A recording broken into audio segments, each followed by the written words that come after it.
Hello, everyone. Welcome to this LIBS Bitesize session. I'm Craig Marsh. I'm the head of college of the business school at the University of Lincoln. And I also have an interest in both teaching and researching the subject of leadership. So I'm going to spend a few minutes now discussing with you the subject of leadership, which is one that you can't really avoid, can you? It comes into many discussions. It comes into public discussions. It comes into politics. It comes into sport, of course, and in particular, it comes into our discussions about what makes an effective contributor to organizations. So we'll spend a little bit of time thinking about what leadership is. And also from your perspective, I think an important question that you might be thinking about, can I become a good leader? And I'm not going to do anything really dramatic because my answer to that is yes, of course you can. But we'll perhaps just spend a little bit more time thinking about what that actually means. And also actually, as you're thinking about a university education, how we support you in practicing essentially to become a good leader, because it does take practice. It sometimes takes a lifelong journey for practice. I'm technically still a leader as a head of college, but it's something that I'm learning from every day, from my colleagues and from my own work. So practice is really quite important. I'll come back to that. So let's start with why leadership should be important. Well, indeed, it's being talked about all of the time. It's also in the business curriculum at A level, so you look at some of the theories of leadership in there, and of course, it's something that really businesses and employers look for when they're talking about leadership. So now, as we go through the next few minutes, if there is anybody who wants to ask a particular question, then feel free to do that. I shall pick them up if you do happen to be watching live. If you're not watching live, you can still pop your questions into the stream, and we will come back. I'll be happy to answer any questions you have on the subject. So let me start with a question to you, and I'd like you just to think about it for a second or two.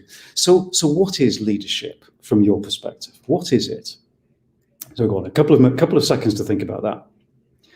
And you probably find maybe that it's not actually that easy to answer, is it? What is leadership?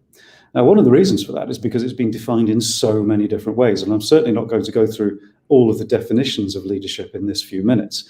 But it does make you think, actually, how would I define leadership myself? And of course, I didn't say good leadership. I just said leadership. So perhaps let me try a slightly easier question. Which is, who would you think of as a good leader? So who would you think of as a good leader? Now, it could be somebody that you know, somebody that you've worked with, studied with. Perhaps it's somebody that you don't know who's in the public eye. It could be a historical figure. People often choose historical figures when they think about good leaders, and there are many of those. So who do you think is a good leader? So that's sometimes, so hopefully you might have somebody in mind that immediately came to mind when you think about who would make a good leader. So hold that person in your mind, and let's think a bit about why them? Why did you pick them? And what is it about that individual, whether you know them directly or whether you don't know them, that makes you think of them as a good leader? What did they do, or what do they do that would make them into that? So I'll come back to that in a second, but a couple of examples that I know of people who've been in the public eye recently that I'm sure particularly if you follow sport will be aware of. So let's take Marcus Rashford. So England player, Manchester United forward, and of course has been in the public eye for his wonderful campaign for school meals. So I think most people would identify Marcus as being a good leader. So why is that? Why would Marcus make a good leader? We can think of his boss in the England football team. Gareth Southgate has often been quoted recently as also demonstrating really good leadership skills. I can think also from the political arena. I'm not going to pick one from the UK, but a female leader who has been recognised as being a really effective leader. Jacinda Ardern, who's the current Prime Minister of New Zealand and has been recognised, I think, as a really effective leader. So there we have three individuals who've just been in the public eye very recently, who people by and large recognise as being good leadership. So why them? Well, I think one of the things that people tend to do, and if those are people that you would recognise, why would you say that they're good leaders? Well, for a start, I think they provide good role models. Now, what do we mean by a good role model? Because actually, I think any leader, whoever it is, anyone trying to be a good leader or aspiring to be a good leader needs to have a good role model. So what does a good role model do? Well, it means that they have certain behaviors or characteristics as a leader that you either recognize or that you aspire to, or that actually you think that makes them into a person who is worthy of following. And I'll come back to following in a second. So what are those characteristics? Well, I think the people that I've mentioned, one of the things that is really striking about them is they come over as being very genuine, very authentic in what they say and what they do. When you hear them speak about a subject, whatever that subject is, whether that's politics, whether that's food for children, whether that's football, you get the impression that they actually really do mean what they say. So they come across as what we call as authentic. And I think that's a really important characteristic of what you might call effective leadership. And hopefully you might recognize that in some of the people that you have identified yourself. What they also do is that they seem to be believing in something and to be passionate about something. They often will have a cause or a mission or a task or an objective or a project that they really seem to believe in. And of course, those two things are connected, because as a leader, if you really believe in something, it's actually much easier to sound like that you're authentic and that you know what you're talking about. So the third thing they seem to have is they have knowledge, they have expertise in a particular area. So here we have already, I think, 3 characteristics of what you may define as effective leadership. So they sound like they are authentic. They believe what they are talking about. They have a particular mission or goal or objective that they really believe in, and that also they have a degree of knowledge or expertise in the subject that they are talking to you about. And of course, all of those are wrapped into one thing which is fairly obvious about them, which they tend to be good communicators. They listen well. You often think of good leaders as being somebody who talks very well, but often when you get to know them especially, what you find about good leaders is they're also really good listeners. And there was a global survey done recently, actually, of leadership skills across the world. And second on the list of effective characteristics was the ability to listen well. And you may find when you think about listening, it's actually really hard to do. To listen very well, to really engage with people so that you're understanding their perspective, their point of view, so that you're able to understand that. And so listening well, I think, is also a characteristic that you will find, I think, of anybody who aspires to be a good listener. And you may find certain people who don't listen well, and you wouldn't necessarily call them a good leader. So that, I think, is also an important characteristic. Now, I think the final thing, it's not the only thing I have to say, but probably the final thing is that you can relate to them. And I think this is an important characteristic of somebody that we may call a role model, is that you can actually identify with them. You can somehow relate to what it is that they're doing. And that, I think, is an important characteristic of what we define as a role model. Now, role models aren't the same as heroes. This is not about hero worship. It's fine to have heroes or heroines, but being a role model is somebody that you can relate to, that you can possibly aspire to in the way that they behave, not necessarily their job. You may aspire to being an England manager or Prime Minister of New Zealand or an England footballer, but it's not about necessarily wanting to be them. It's about wanting to be like them. It's wanting to be somebody who demonstrates the characteristics and the behaviors that we've just been talking about. That's the importance of a role model. So particularly as somebody who is perhaps starting out on their career, who is still in education, one of the really important things about understanding and defining good leadership for yourself is to find somebody that you can aspire to, that we call a role model. It is so important to do that. And that's your choice. You don't have to say who it is. It could be anybody. It could be somebody that you know. It could be somebody who they know is your role model. It could be somebody in the public eye. It could be a footballer, but somebody that you think, actually, you know what, they make a really good leader, and I aspire to behaving like them.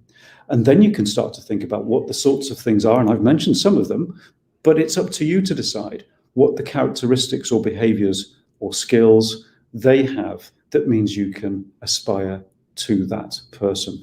So that's what I think is really important about role modelship. Now, the other thing about, of course, effective leaders, which is much less talked about, that their effectiveness isn't just about them.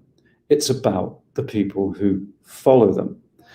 So the second part that I'd like to discuss with you is about followership. Now, let me ask you a question about that. If I ask you a question, who do you follow?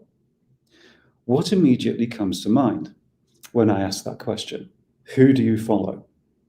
Now, it may be one of those role models that I am talking about, but I suspect it's more likely to be somebody who is an influencer on social media that you follow. And of course, we know that influencers, particularly mega influencers, have thousands, sometimes millions of followers. So have a think about followership. What makes you, or what encourages you to follow somebody? And you may, and of course I've said it already, you choose follow somebody who is known as an influencer. So why is that? Why do you follow someone who's an influencer? Because actually I think this is not too far away from some of the things that we know about effective leadership. Why are they called influencers? Well, of course, because they influence people. Now, you may or may not know about why you're being influenced, but what are they actually influencing? Well, they must be influencing you in some way, possibly in a way that you don't even know yourself, actually. So they'll be influencing maybe what you think about things, what you think about whatever it is that they are an expert in, because usually you're an influencer as an expert in, whether that's gaming, whether that's fashion, whether that's sport, whatever that particular area of influence they have. So what are they influencing you in? Is it the way you think about that sport? Are they changing the way you think about it? Are they changing the way that you see the world in some way? Do you recognize them as a role model? Do you like the way they look, the way they behave, the way they act, the way they relate to other people? Well, if you do, in some ways, they're actually providing you with leadership, because they meet all of those definitions, right? They have the characteristics that you recognize. They act as a role model to you. They act as people that you can look to or aspire to. And they are influencing you in a particular way, about the way you think, the way you feel, perhaps some of the ways that you behave.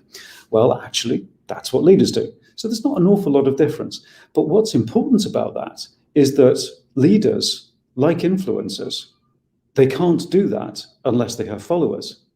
So what's quite interesting about effective leadership then is one really, and you've noticed I've not defined leadership yet, but one I think really important definition of leadership, an essential definition, is that leaders have followers. They have followers. They have people who feel like that person is a leader, that they are somehow influenced or moved by what they do emotionally, or perhaps their work is changed by what that leader does, or they take direction from that leader. So leaders can't really do their leadership task without having those people following them. So one way of thinking about the subject of leadership is to think about what you're doing as a follower of an influencer on social media, because actually the leaders are probably doing that in a similar kind of way. And in many important ways, influencers on social media are indeed leaders themselves and in and of their own right. So let's bring that to organizations and businesses, because what does it mean to be a leader in business as opposed to being an influencer in social media? Well, actually, part of that is indeed being an influencer. One of the key differences, of course, as a follower in social media, is you can choose not to follow, right? You can, if you get fed up with somebody or they say something that you don't like, well, you stop following them. You don't have quite the same choice in organizations, but actually in a strange kind of way, you do have a bit of a choice. And this is where I think there's an important difference to think about, which you may be familiar with, which is the difference between somebody who holds a position of management. So we often call leaders as people who have those positions, and somebody who is leading because of the way they are, the sort of person they are, who has all of those characteristics that we've just been talking about. Now, take my role. So I have a big title. I manage a college in many different ways. So I do lots of things like organizing, making decisions, planning, prioritizing. I manage resources, I manage budgets. So all of the things that are identified as being management tasks that go with the job that I do, with the role that I have in the organization or the position that I carry. But also, I'm thought of potentially, I'm not saying that I am, as a position of a leader, which is who I am as an individual. Now, I'm not going to say whether I'm a good leader or not, because that's actually for other people to tell me that. It's not for me to decide. But you can see there is actually a difference between the position that you hold and the person that you are as a leader. They're not the same thing. So in organizations, you might have a situation where you are managed by somebody, but you don't necessarily follow them because you don't think of them as a leader. So you do what you're told, you perform your job well, but you don't necessarily follow them in a way that you would as an influencer on social media, because that is partly about the way you feel about what you're doing. And what good leaders can do is to make you feel good about yourself and about your job. And maybe you can recognize that from some of the things that you do in your social media life. You know, they will influence your feelings, and leaders have to do that. So you can be very good at your job. You can have a manager who manages you well, but they aren't necessarily leading you in the same way. So there's a difference between the position and the person. It's an easy way of thinking about the difference between somebody who's maybe a manager, but not necessarily a leader. They're not the same things necessarily. So let's think about the leadership part of that. So one definition, have followers, somebody who's prepared to follow you. And even in an organization, if they can't choose to have you as a manager, they can certainly choose whether to follow you or not, and whether they become engaged and committed to you as a person. So the key point here is about the relationship between the leader and the follower. And in a strange kind of way, what is often talked about leadership, it's all about the person. I've been talking about the person as a leader, but actually the relationship and what followers do is also as important. So if you're a follower in an organization, it is important that you can do a good job at being a follower as well as a leader. And we all have both jobs to play. I follow people in the organization, sometimes that I work for, like the Vice Chancellor, but also people who work for me. I will be influenced by them, and I will learn from them as their manager. So as a follower, you can do both. So don't forget, I'm coming back to the question of, can you be a leader? So let's think about followership a bit. How can you become a good follower and in a strange kind of way also therefore be a good leader? Because these days you can do both. You can both be a follower and a leader at the same time, because it isn't about being in charge of others. Leadership is more about who you are as a person, and anybody can learn to be an effective leader. So how do you do that? Well, being a good follower, actually, first and the most important thing, and this is something that you learn very early on and that you learn for the rest of your life, is that the more that you can understand and know yourself, then the better you can be both a good leader and a follower. What do I mean by that? How you are, what you prefer, what you like doing, what you react well to, what you believe in, what your skills are, where your interests are, what's important to you. These are things, the more that you can get to know that, the better that you are at being able to be comfortable in your own skin, and therefore both a good follower and a leader. And that's a lifelong journey. But being reflective about that, being self-reflective and being self-aware is a really important first stage. And really you can't do anything in terms of leadership or followership unless you get through that first stage. The second thing that we've already talked about is find other people that you respect, that you can act as a role model for, and see what they do and learn what they do, perhaps work with them and learn the sorts of things that made them into somebody that you respect. Don't copy them, don't try to be like them, but certainly learn from them and if necessary, incorporate the skills and behaviors that they have. And it's important that we all have those, especially when you're young, who those people are that act as your role models, not that you hero worship them, but you learn from them about what they do. That's also important. And then the third part of it is to develop yourself, to learn and develop yourself. Now that's where we come in as a university, because you may already be in leadership roles when you join us.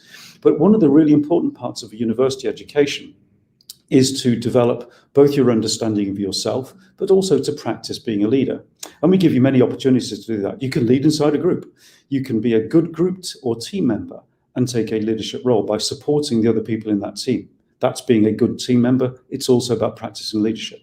You can practice your communication skills by learning to present effectively, by learning to listen to other people and understand their point of view, by learning what you value and what's important to you, such that you can then believe in something and be passionate about something. Remember, we talked about that as one of the characteristics. So these are with the ways that we teach you and encourage you to learn some different characteristics, as well as, of course, the subject that you're studying. We provide you with lots of opportunities to do that, to practice. It's what we do at a university, as well as, of course, teaching you the main subjects and teaching you some of the theories of leadership. We give you the chance to practice. So you don't have to be in charge to be a leader. You can be a leader. You can be somebody that other people will follow. You don't necessarily know that they're following you, but know yourself, understand yourself, believe in something, be passionate about something, learn to engage with others, learn how to communicate effectively, learn to be comfortable with your own strengths, learn to be comfortable with what you're not good at. And what you'll find is that you will become a leader and possibly take one of those all-important management positions later on, or possibly not, but you will end up becoming and developing those leadership skills. And it is important to think of it as something that you continue to become. I learn every day about my own role, about my leadership. So those are the sorts of things that you can do. So in summary, the way to think about leadership, there's a difference between being a leader, the person, and the position that you hold. You don't have to be a leader to be in a position, but it helps. Leadership, a lot of leadership is about having followers. It's about being able to influence things. Think about what sorts of things influence you as a follower, who you relate to, who are your role models, what you can learn from them, how you can learn yourself, and how you can practice being an effective leader. And I think those are the ways that you can start to think now, if you haven't already, about the subject of leadership, which would be great preparation for you, even if you're not studying business, even if you're not studying leadership as a subject. These will all stand you, I think, in really good stead for your futures. So thank you for listening to my reflections on leadership as a subject that I find endlessly fascinating. Hopefully there might be one or two things that you've picked up from that. If you do have any follow-up questions, don't hesitate to put them into the thread, and we will come back to you and answer those questions. And let me wish you the best of luck with your choices that you're faced with as you move through the end of your school education and hopefully into a university one. Thank you.